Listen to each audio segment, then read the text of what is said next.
Hello, hello, hello, and welcome to this webinar with Velocix and Deutsche Telekom on streaming technology tips for 2026. We'll equip you with insights, innovation, and the key trends that you should have on your radar. So what are we going to talk about today? We're going to talk about some of the big challenges, the trends, and one of them is, of course, efficiency. What are the right architectures, next generation architectures to get you there? We have the savings on one side, but what about the profits? You need to make sure that you capture the profits that you're making and don't give them to the pirates, because the pirates don't sleep. Actually, some of it is bigger than ever, so we're going to talk about what can you do about it. AI will have a role, but of course also on some other things. So we're going to speak about AI, the impact of the business, and last but not least about the customer experience. Because if you don't have that in mind, you can save a lot of money, but you won't have anybody to watch it. Good, so exciting 1 hour, so stay tuned. You will have time to ask questions. We're recording this, of course, so send us the questions anytime using the link of your Zoom client at the bottom for Q&A, and we'll get to it at the end. My name is 𝗧𝗲𝗰𝗵. I'm excited to be your host and moderator of this webinar today. In my day job, I'm running a Munich-based consultancy, working with vendors and operators to advise and challenge them to connect the dots. Good, but enough about this. Let's get started. We have three fantastic guests here today, and let's bring them on screen, please. Hello, everybody. Hi. Hello. Hi. Hey. Hi, Pedro. Hi, Jim. Hi, João.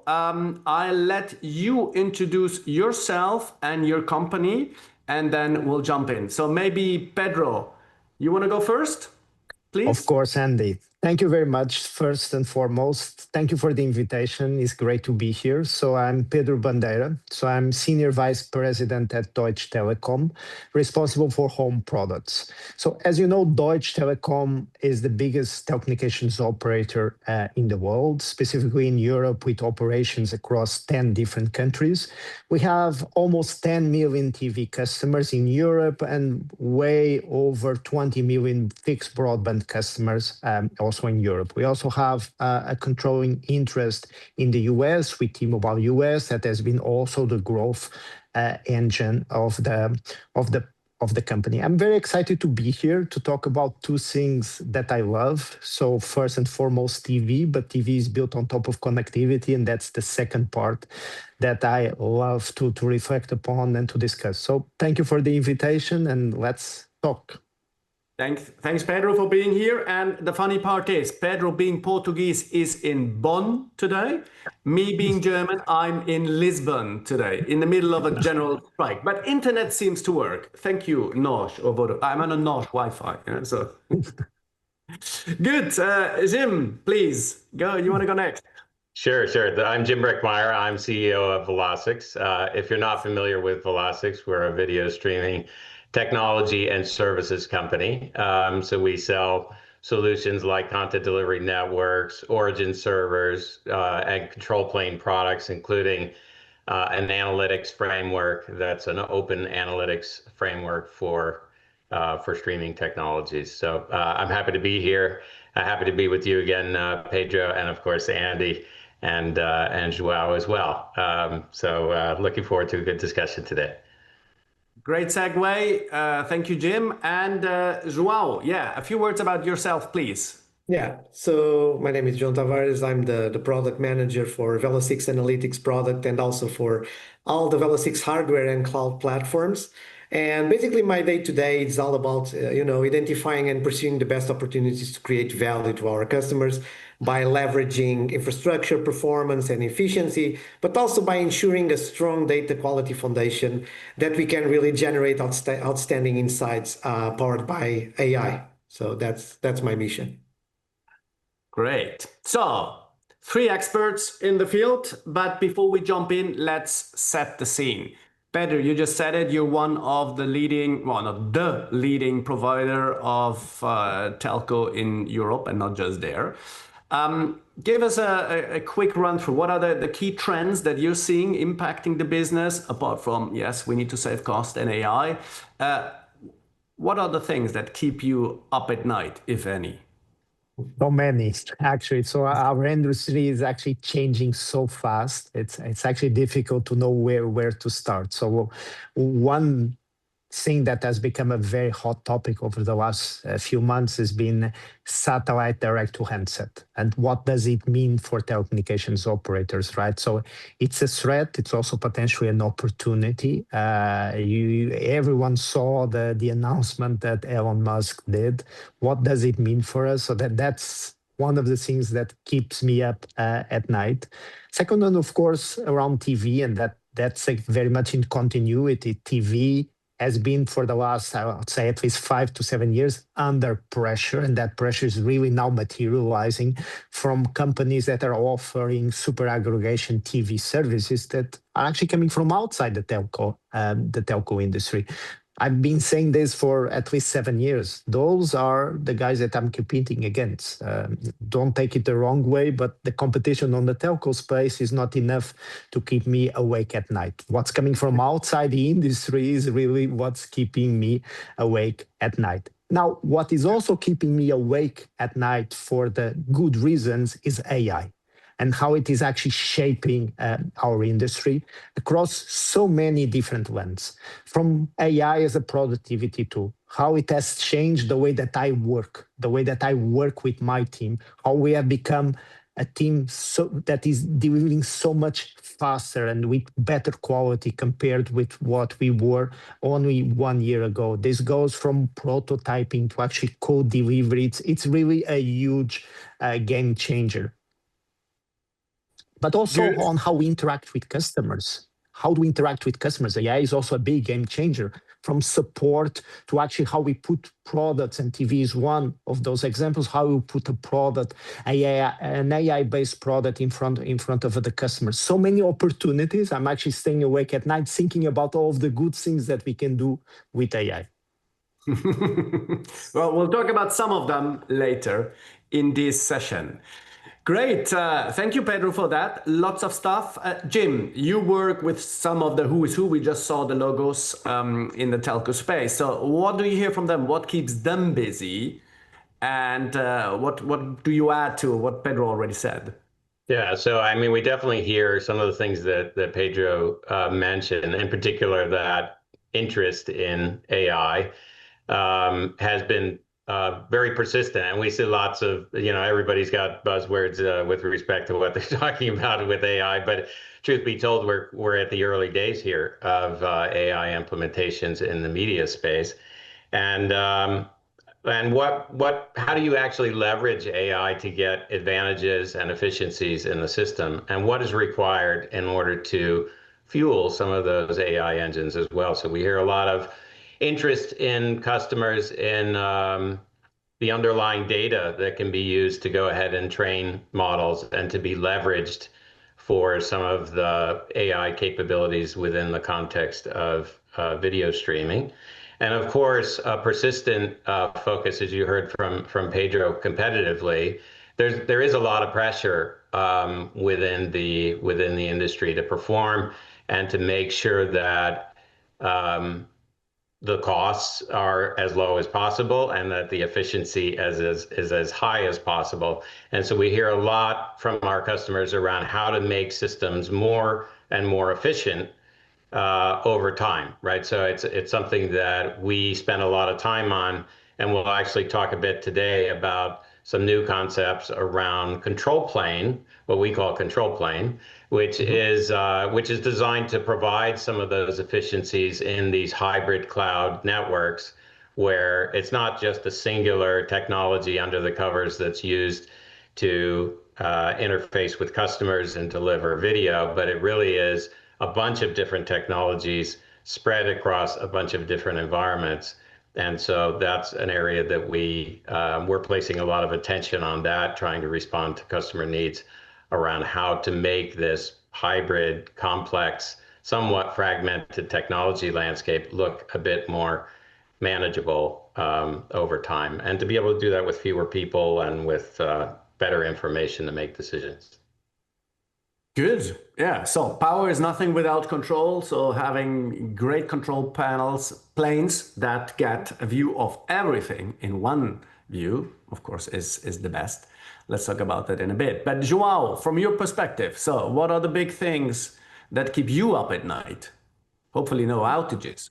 Well, yeah, in a positive way, because of course I'm working especially with Velocix Analytics. So, and what I'm seeing is that AI can deliver value across I will call it 3 distinct layers on streaming, and I think it's important at this stage to distinguish between what is really the hype and what its real return over investment that will be generated. And at the first layer, I'm seeing like at the delivery and infrastructure layer. So I really believe that AI will make measurable impact. So CDNs will use AI to optimize content routing in real time to predict congestion. We expect to see operators achieve substantial improvements in bandwidth efficiency using these AI-driven adaptive bitrate decisions, okay? The next layer that we are seeing potential gains, it's on operations layer, because AI is really transforming how teams monitor and to respond to issues. So the days of operational teams like just staring at the dashboard, hoping to catch anomalies are, I think it's really ending. So AI-powered analytic solutions can now really correlate signals across the entire delivery chain, from the origin to the edge cache to the player, and flag issues before they impact viewers. So for live events, especially where you simply cannot afford buffering during a goal or just a key moment, this proactive detection, I think it will be invaluable. And finally, I think the most natural point of value from AI, I think it will be at content personalization and recommendation, because platforms winning subscriber retention are those who's using AI to understand not just what viewers are watching, but how they watch and when they abandon the content and what really drives the engagement. And the operators that I'm seeing succeed with this new AI era are those who start with a specific operational point, and whether that's improving efficiency or cutting churn or improving advertisement yield, and then apply AI specifically to that problems. That's my view. Good. We got quite a lot. Let's see how far we get in this hour.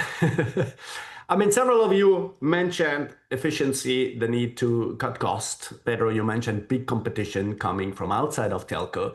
So if we have too much fat in our systems, in our processes, we are slow and we're expensive. So how do we address that? So maybe let's talk about that. What's the right setup? What are the next gen architectures we need to put in place? So Pedro, I let you go first maybe on how do you tackle efficiency? Where are the big levers?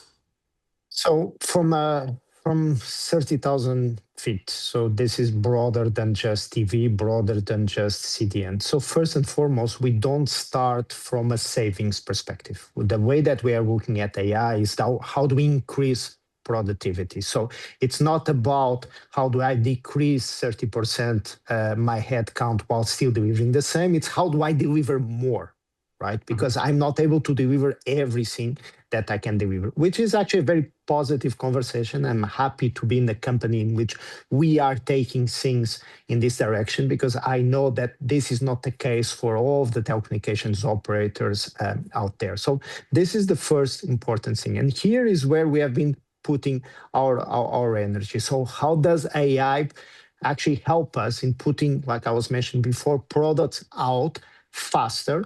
How do we use it also to understand from a very, very early stage if we are hitting the mark or not on what we want to achieve in terms of customer experience, in terms of engagement, but also in terms of quality, and then rerun it also fast. So reiterate and correct and go fast.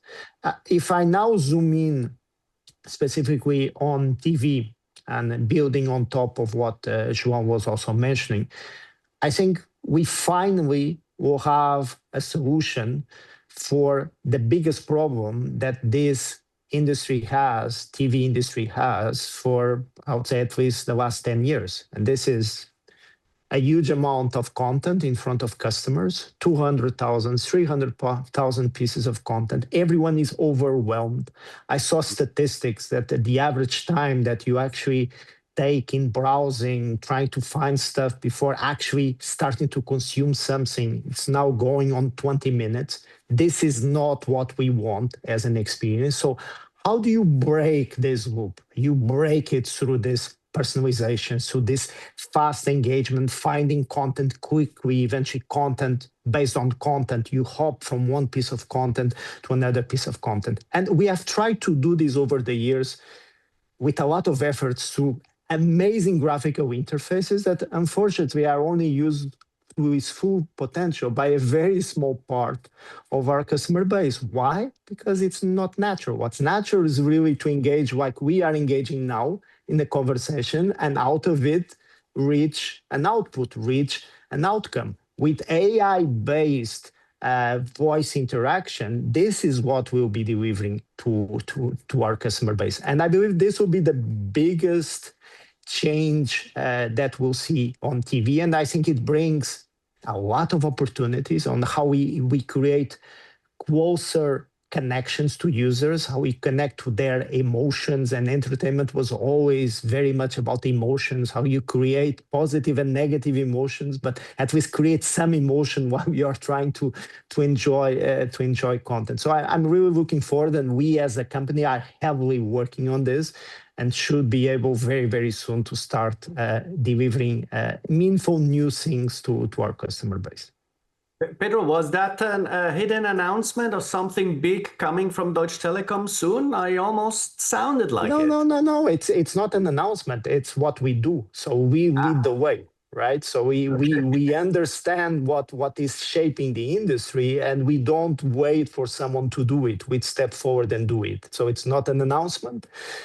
It's an intent that is not a new intent. It's what we do as a company. We have been leading with regards to TV now for many years. I think we are most likely the only telecommunications TV operator in Europe that is actually growing our customer base, and there are reasons for that. And those reasons are valid today and will become even stronger in the future.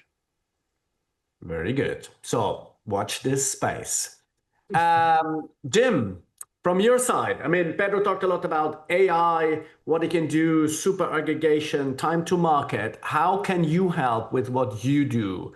Talking about this all needs to be delivered seamlessly, flexible across a variety of infrastructure. So how does that work? Yeah, so it's a good question. So we see a lot of interest these days in hybrid networks, hybrid cloud networks. And the idea behind that is that historically, content delivery within the context of a service provider has largely been based on on-premises technology. So it's software and equipment that's largely been embedded in the operator networks. But as time has moved forward, we've seen a lot more interest in cloud technologies as well. The challenges, of course, with cloud are costs associated with ingress and egress, and also just being able to control it in the way that you want to, so that those resources are available when you need them. And so we see interest really in both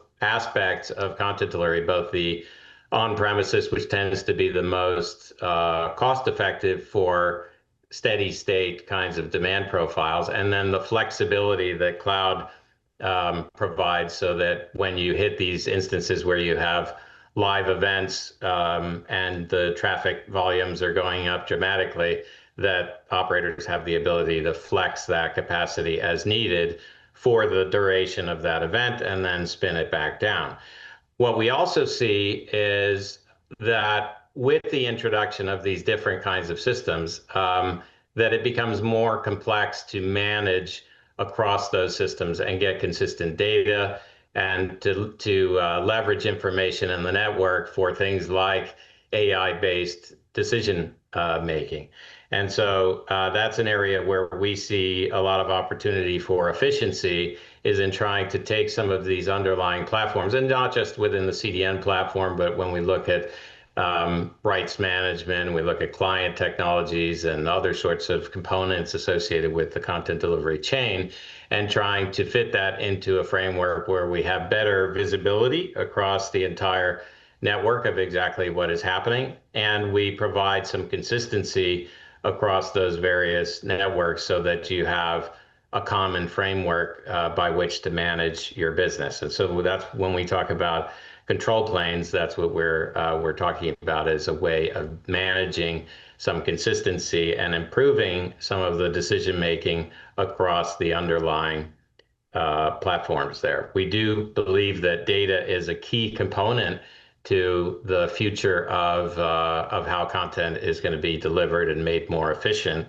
So you'll hear a lot from us about the analytics framework that we've built, because it is the central part of how we're building out our control planes, is that data is a very, very essential component to how we're making decisions on how to optimize these content delivery frameworks across private, public, and in some cases even leveraging some open source technology here and there that we can introduce into the network and manage as a holistic framework. But it is what we see moving forward, is that this underlying, we've talked about fragmentation in terms of consumers, right? It takes extra time to find content. Well, the same is true internal to operators, that the more fragmented the network becomes, the more time is spent trying to manage those networks and decide how to most efficiently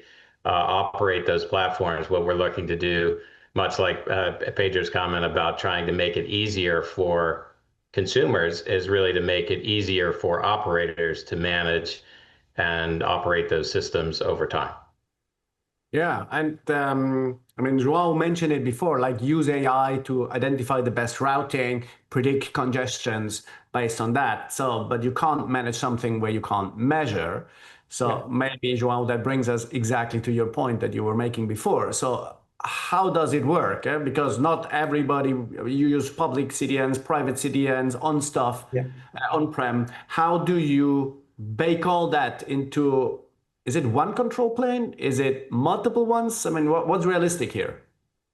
Yeah, so what I see, it's a unique control plane, but with different modules or specialized modules that addresses the different needs from different customers, of course.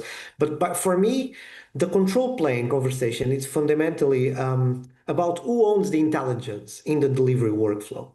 And for me, increasingly, the answer will be data determines the answer, right? So historical operators delegate enormous amounts of decision-making to technology vendors, like, here's my content, deliver it. And what I'm seeing now is a reclaiming of that control enabled by operators' own data, becoming the central nervous of system to deliver decisions, and it's basically the control plane.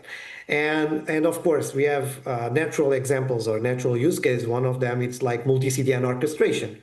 Rather than static load balancing or simple failover rules, operators with strong data foundations can make real-time switching decisions based on actually quality of experience metrics, rebuffering rates, bit rate stability, and so on. And this isn't just about performance, it's about cost. When the data tells you that specific CDN A is delivering equivalent quality to CDN B at lower cost in a specific region, you can shift traffic dynamically and capture those savings. Other natural use case that we are seeing, it's capacity optimization. So live events create enormous demand spikes, and traditional approaches either over provision infrastructure, expensive, or under provision and suffer quality issues. So operators leveraging their historical data can now predict demand patterns, pre-position content at edge locations, and scale resources with precision. And we are seeing operators reducing their peak hour infrastructure costs through that data-driven scaling, to that control plane and analytics tools.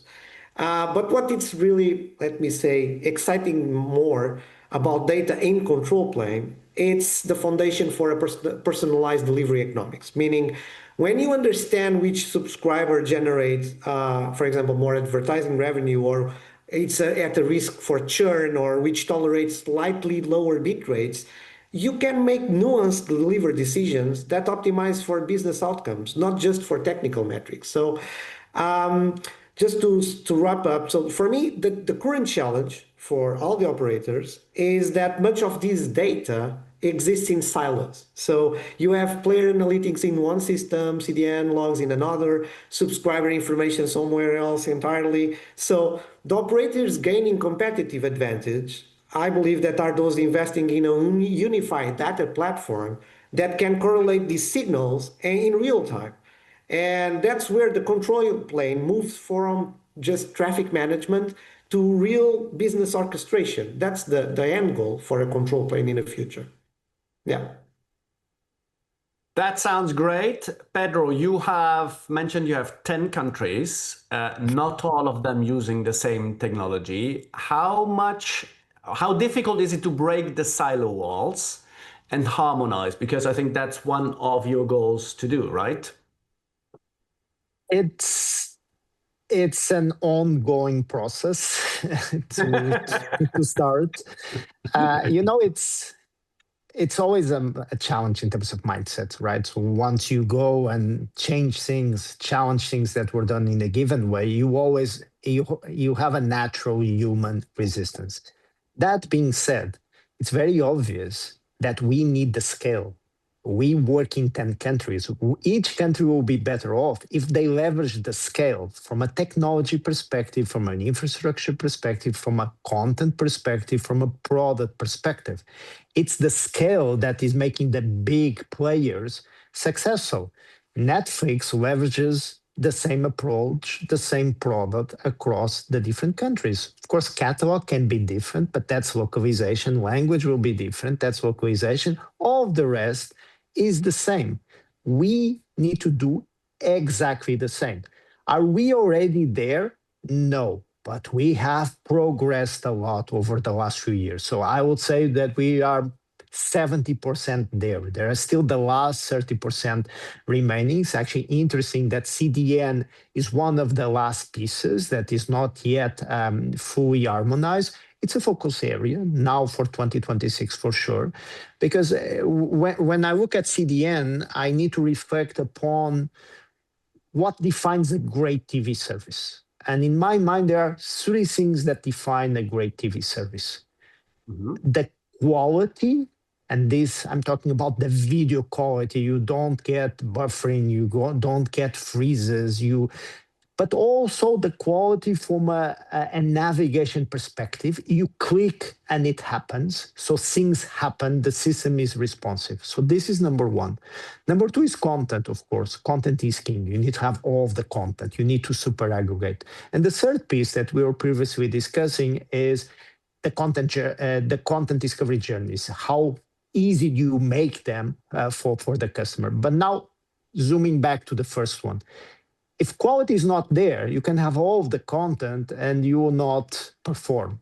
If the customer journeys are there, you can have the best customer journeys, but if quality is not there, it doesn't work. So for us, it's fundamental to have a system, and what I've put it forward to the team is it simply works independently of what happens. We need to be prepared for all of the scenarios. It's not about having a B plan. It's a B, a C, a D, E, F, all of the plans. If we always preserve the customer service independently of what happens, that might mean that we might need to make choices as we go. So we have compromises, for instance, on our IDM chain.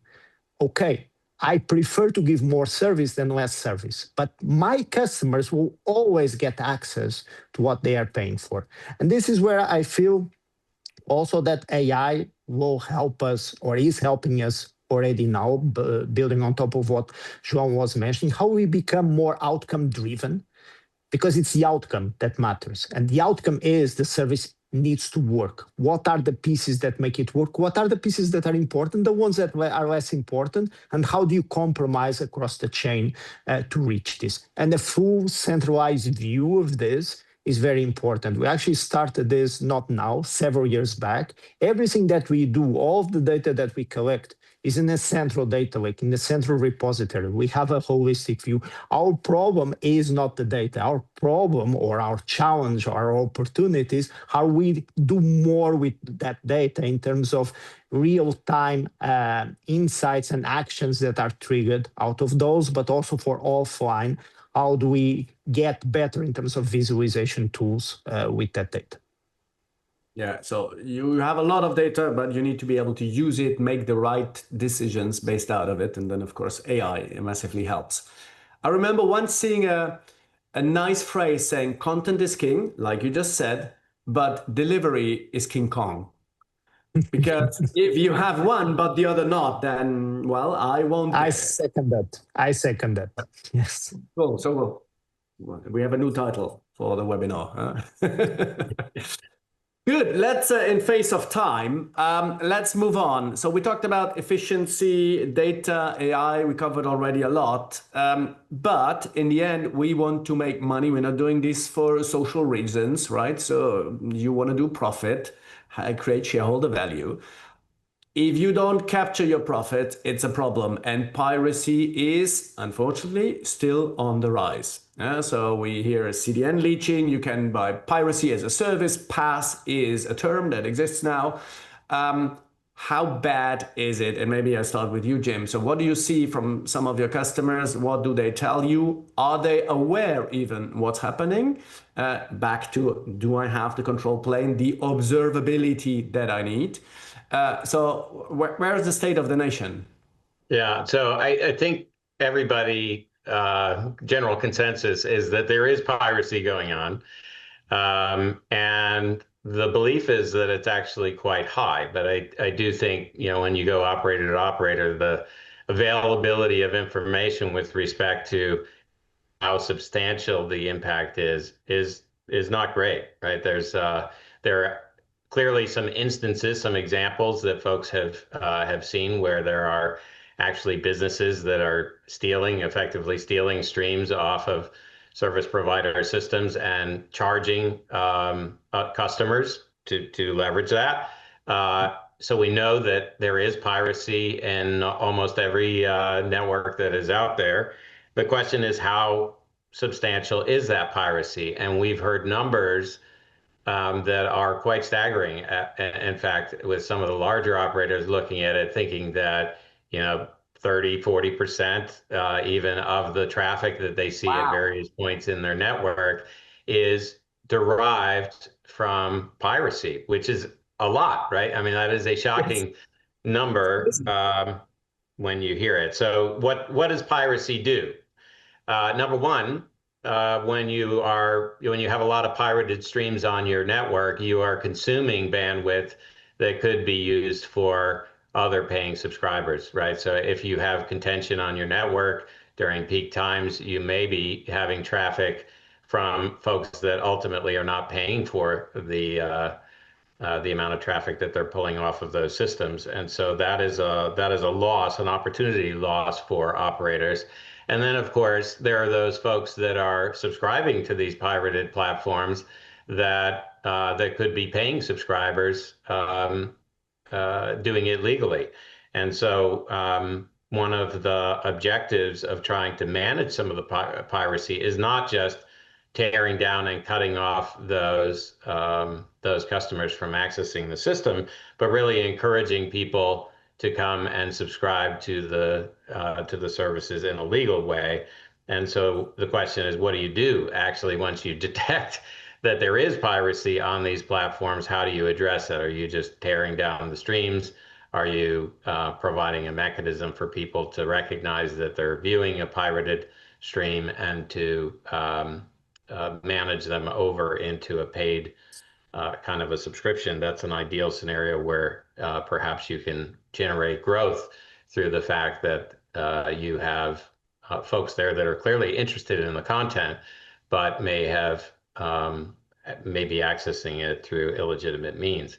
So, but I would say that in terms of the magnitude, it's not crisp in terms of exactly how big the problem is. But we do know that it is a substantial issue, and it is in the forefront of many people's minds that CDN leeching, which is the stealing of stream capacity off of CDNs, is absolutely happening around the globe. 30 to 30%. Wow, that is a huge number. It's like half of the traffic is, That's right.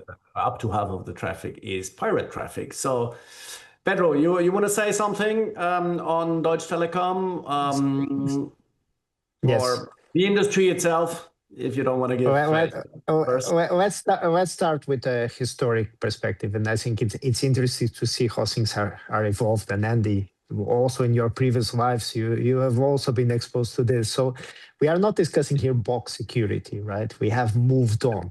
It's not box security that should worry us. But over the years, this is where the industry has put all of the effort. Internet and specifically high throughput access lines have really changed this. Now what we are talking about is a game in which other people are actually taking advantage, like Jim was mentioning, of what we have to deliver a service, to charge for a service. So if you remember, some years back, I did a comment like this: I'm not worried about the individual pirate, someone that does something just for himself, because those, by definition, the amount of people that can actually do that will always be very, very small. That will never move the needle on your business. The problem is when people make it a product, when they make an industry out of it, right? When you create a commercial approach out of it. And this is the situation that now several operators are facing, right? And at times they are not even aware that their infrastructure is being used to support some of their business. And it's not about, my first concern is honestly the impact on my service, the impact on my customers in those extreme situations in which we need the infrastructure to be there, from CDN capacity to network capacity. We need to make sure that no one is actually using our infrastructure. This is where AI can play a very important role. What AI is very good at is actually identifying patterns. And this is the typical pattern matching game. We need to identify those patterns that are not expected in terms of consumption, because where there is smoke, there is fire. There is something burning there. So we need to react very quickly. This is one perspective. Another perspective beyond actually stealing the service from the CDNs are people that are actually using other third-party infrastructure to actually distribute services, and how they distribute services also inside our network. And this also goes to a legal standpoint on how we cooperate. And we are doing this very, very actively in several of our countries with law enforcement activities to block first and foremost, and then to prosecute those entities that are actually doing an illegal business. This is an illegal business. And piracy harms business. We need to understand this, right? If everything is pirated, then we'll not have money to pay actors, to pay people that are producing content. So the industry works because there is a business that actually supports it, right? So we all need to do our best to keep it. Yeah, and sometimes you see then on LinkedIn the discussion about, yeah, but this is becoming so expensive, and so don't be surprised that people do piracy. Said, well, okay, if you can't afford the car, you go and steal one. But for digital products, it's less of a problem to some people's mind. I have a suggestion. Sorry. Can I just say one thing over that? Because beyond what the example that you mentioned, I think it's still worth reflecting on this. And I think it goes back to the perceived value. If I have 10 subscriptions and I'm spending over 100 euros to do something that, by the way, 10 years back I was doing with maybe 30% of the cost, that's worth reflecting. But that's a different discussion. That's a fragmentation of content as we see today, and how we as consumers get affected by that. But that's where we also as super aggregators need to play a role, because we need to deliver value. As we super aggregate and aggregate these different subscriptions, it needs to be better for the user than actually having X independent subscriptions.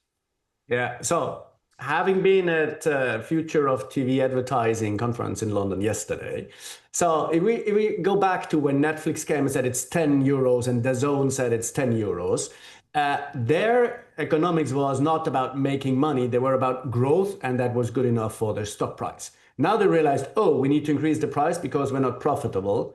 Now that growth hits a limit, they will crank up the advertising that we see right now, not just on adding ad tiers or forcing you like Amazon to go to the ad tier, everybody. No, also the ad load will dramatically go up. So what back 10 years ago, you subscribed to Sky in Germany, got everything. Now you have 5 subscriptions to see all that. And you will pay a lot more than 10 years ago. And that's not just inflation. So yeah, many drivers for piracy. My suggestion, and maybe AI could easily do it. So if you find there's a pirate stream, it's about soccer, steal the ball. Remove the ball with AI. They can continue watching, but we see this is an illegal stream. So the pirates have forgotten to add the ball. Sorry, it's a good. You should patent that, Andy. Yeah. No, it's fine. You go do it. That was a good way. João, you talked about AI and let's call it observability, right? Because it's not just monitoring, which is measuring known unknowns. You want to identify the unknown unknowns. What is fishy here? I think I smell smoke. Where is the fire? How do you do that? Yeah, so usually we select as the golden data source, the CDN, because usually the CDN is the most, I will call it transparent component on the entire video pipe. Okay. And what we do is, of course, we leverage on CDN HTTPS logs, so raw logs, and to check, to identify anomalous traffic patterns, because pirates exploiting CDN infrastructure leave telltale signatures, right? It's subtle, but unusual, for example, unusual token patterns, geographic request patterns that really don't match with the subscriber bases, spikes in concurrent connections from a single IP range. But here's the challenge. These signals are subtle, and usually when we look separate to each one, they don't look like traditional attacks. They look like legitimate traffic, but in fact they are not, right? So that's why we implement an AI anomaly detection on top of raw logs from the CDN, because it's usually the most transparent and enrichful component on video pipe that can provide us that full visibility, okay? And of course, then we start correlating things like establishing baselines across CDN usage, DRM license requests, authentication patterns. And with that, we can help our customers, operators, can detect the correlation signals that indicate leeching is occurring, where and how. And the second critical insight, and that we really work to enable, it's the speed of response. Because by establishing these baselines across CDN usage and VRM and so on, operators can detect the correlation signals. But for live sports or premium events, the window of act is very small. If you detect piracy 30 minutes into a match, you somehow already lost significant revenue. The operators who are succeeding here need to have an analytics that operate in real time with these automated and powered AI features that it's identifying the anomaly detection and give you already the lists or some action to make it happen in real time. So things like applying throttling or redirect the traffic or just simply blocking that IPs and so on. So we cannot do this in hours. It needs to be really during the event and as fast as possible. And third, and this is, I think it's a different approach, but my understanding is that the best analytic solutions, to be honest, for this specific piracy and CDN leeching issue are the ones that help operators also to understand the business impact. So when you can quantify that piracy added a specific percentage to your CDN bill, or that a specific live event has X illegitimate viewers, you can also justify investment in protection, and making that number concrete and specific to your operation. It's what will drive also the action to protect your CDN or your video pipe even better, okay, and invest on that specific tools. So yeah. Great. Yeah. So big big fight. I mean, it's a fight that is not going to be likely over soon. But everybody's gearing up. Of course, the pirates said, okay, now AI help me hide the stuff I'm doing. So it's the ever ongoing cat and mouse game. But I think you're better positioned now, seeing all these patterns. We talked a lot about AI already, but Pedro, what is the role of AI in your business? You mentioned some things already. Where does it take you? What's the big impact on your business? Tell me, what are the big things? It's all over the organization, across all product lines and across how we actually work on a day-by-day basis. I think I've already shared with regards to productivity, how we work, how it's actually changing. We did also a joint announcement a couple of days back with OpenAI that now we will use ChatGPT Enterprise as one of the tools here in the company. Actually, we as a front-leading organization, we have been using it for a very long time. Now it becomes available also to everyone in the company. Very, very important. It's actually now a very, very important part of what I do every day. But also, if you look at our product landscape, also what we announced also in the beginning of the year regarding our vision, regarding the AI phone, and how it will shape the future of communication, how we look at smartphones today, how we move from an app-based experience today in smartphones to an app-less experience in the future. So that's a big change also that will occur in the future. Now zooming in on TV and entertainment. So we have also launched AI-based voice in our service in Germany. I'm really amazed, without sharing any metrics, on the before and the after. What we see in terms of engagement, what we see in terms of usage, it's what we need in terms of this incentive. If we just believed before, now we know for sure that this is even bigger than anything that we saw. But we are just scratching the surface, honestly. There is so much that we still need to do here. These journeys will become very much tailored to you, not only in terms of content, but also in terms of the way that you interface. Even what will remain in terms of a UI will not be the same for everyone. It will be shaped by how you interface with the service. This is not about recommendations in terms of content. This is about really shaping the UI. The user interface changes because it's me or it's you. And this is the reality of what the customers will get very, very soon. That other things, for instance, that we are doing, how AI plays a very important role also in terms of improving the quality, what we can do with Edge AI right now, and we are launching very soon our first devices with Edge AI with regards to upscaling. A typical problem that no one did it very well. AI does it great. The upscaling experiences, if you upscale HD to 4K, really now it looks amazing. But even other stuff, there are businesses that will disappear, like for instance, subtitling. You can automatically create subtitling. Multi-language support, real-time translation. So all of that is becoming a reality and enriches the TV service as a whole. So I'm really excited. It's almost like, it feels like 20 years back when we were deploying the first services in terms of TV. This feels like a new start with regards to what we can do on the TV space. Yeah, I fully agree. It's the possibilities are endless almost.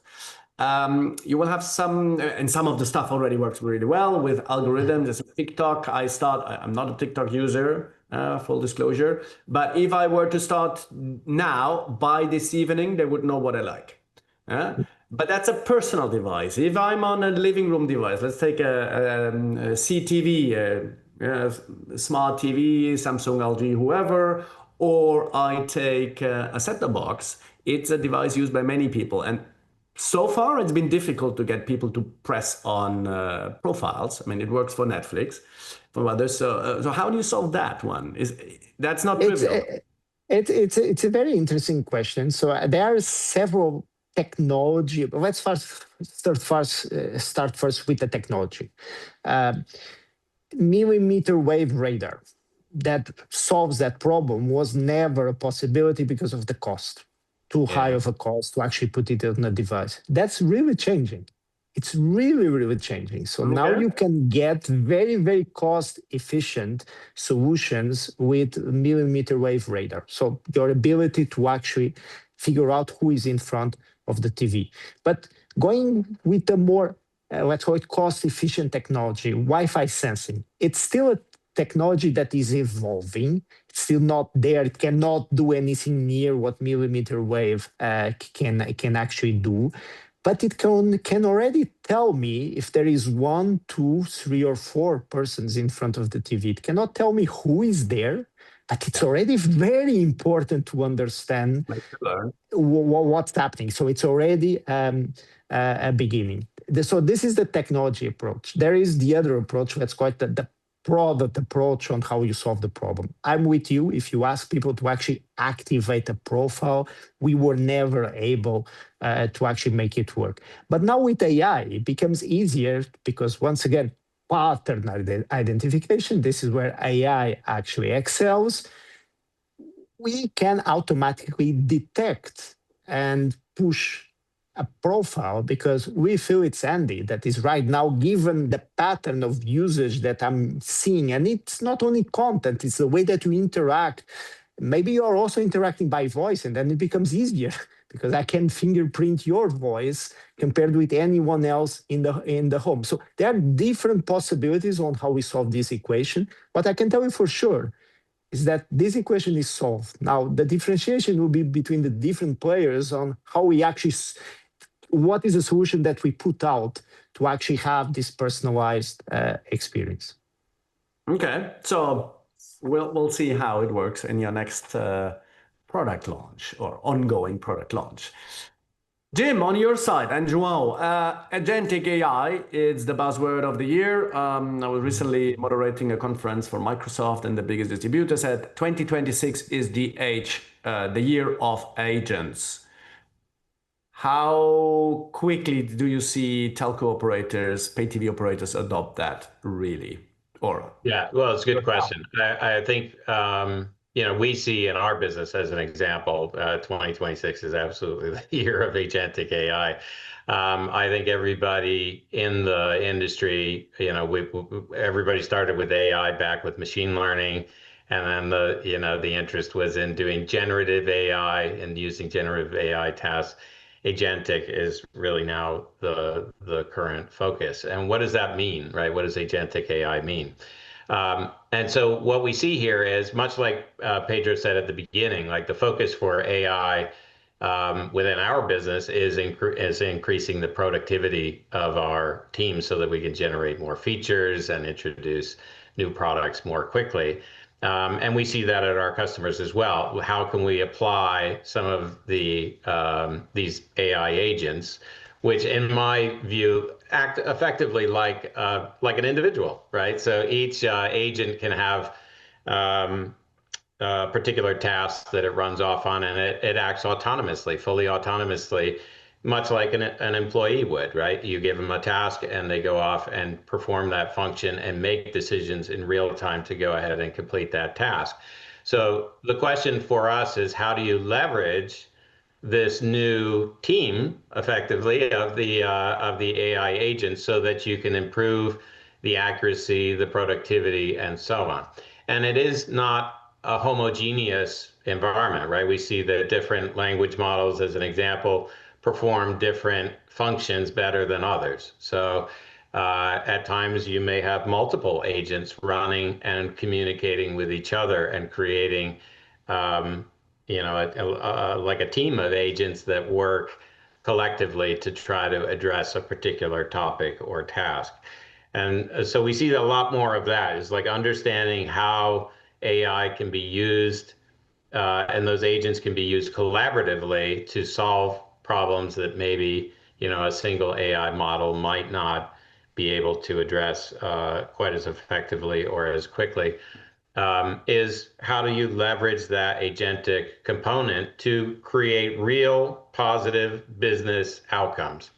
And that's that's I think another thing that we see in the industry as a whole. If you walk through the recent trade shows, you will see AI everywhere, right? So from that perspective, it looks like there's a lot going on in the AI space. When you really try to dig under the covers and see what is the business impact of these AI implementations, it's not as clean, right? The business impact isn't always obvious. So sometimes AI features are introduced because you can, but not because they're a must-have in the product that's ultimately going to deliver either revenue growth or efficiencies, either in terms of streamlining the level of effort or reducing cost.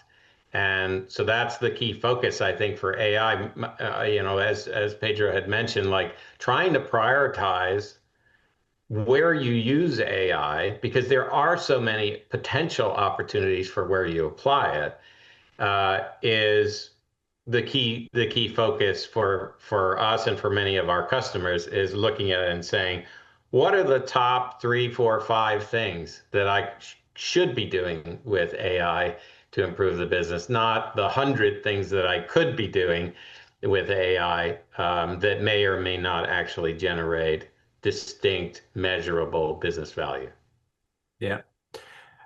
One of the concerns, and maybe Pedro, you tell me, so hallucination is still real. Now I imagine I have a team of agents that each one hallucinate a bit. Am I multiplying risk here, right? So doing the guardrails, okay, you need to validate 5 times because otherwise, oh yeah, I saw a spike, but show me the spike. Oh, I thought it would be plausible that there is a spike, but it's not. How do you manage that? Point 1. And then 2, given we don't have much time, we need to be quick. Your head-offs are now managing people and they're managing agents that are AI agents. How does that work? But let's start first of hallucination and then the people side, managing and transitioning. I need to be very efficient here, but that's a problem, a real problem. I call it the AI snowball effect, that if you feed bad things into another one, you get even worse things. So it creates a really bad snowball effect. I think at the end of the day, and I was even having that conversation today, AI is here to support, not to replace. People need to work with AI. AI is not replacing people. People are working with AI to become super people, right? We all become Superman because we have AI. It's not because I have AI that I'll stop working. I'll go to the beach and enjoy a good drink. That's not the case. So this is the first thing. So people that are actually just producing stuff with AI, that they don't check it, they don't look at it, they are not doing their job. That's not what we want as part of organizations. But actually this creates, and I think this was the second point that you were trying to make, an interesting question regarding how organizations will be shaped in the future, because all of us are now being shaped with AI. I have the strong conviction on what I just described to you. So AI is giving me extra features, extra capabilities that now I'm becoming a Superman on how actually I can do things in the organization. It's not about replacing, but I'm still here. I need to be here. It's only Pedro is much better. The same thing for everyone in the organization, because we are using AI, not because we are being replaced by AI. Yeah. I'm conscious of time. We reached the hour, and I'm sorry that there were a few questions we might not be able to answer them here. We're going to try to answer them by email. But I want to thank all of you. Pedro, thanks for coming. Jim and João for being here. Great stuff. You here at the screens, thank you for taking time out of your busy pre-holiday season and listening to us. So if you have more questions, contact Jim or João via email, or find Pedro on LinkedIn or myself on LinkedIn. We're happy to take your questions. And that remains for me to wish you happy holidays, all the best. See you at CES, maybe in Vegas. Pedro, you and I, we have a coffee. I see we have a bit. That's great. Jim will follow up as well. And yeah, thank you for being here. It was great talk. And yeah, we could have continued for another hour, but well, we need to leave something for the next webinar. Thanks for being here. Thank you very much. Thank you all. Thanks, Thank you, everybody. Thank Bye. you. Bye. Thanks. Bye.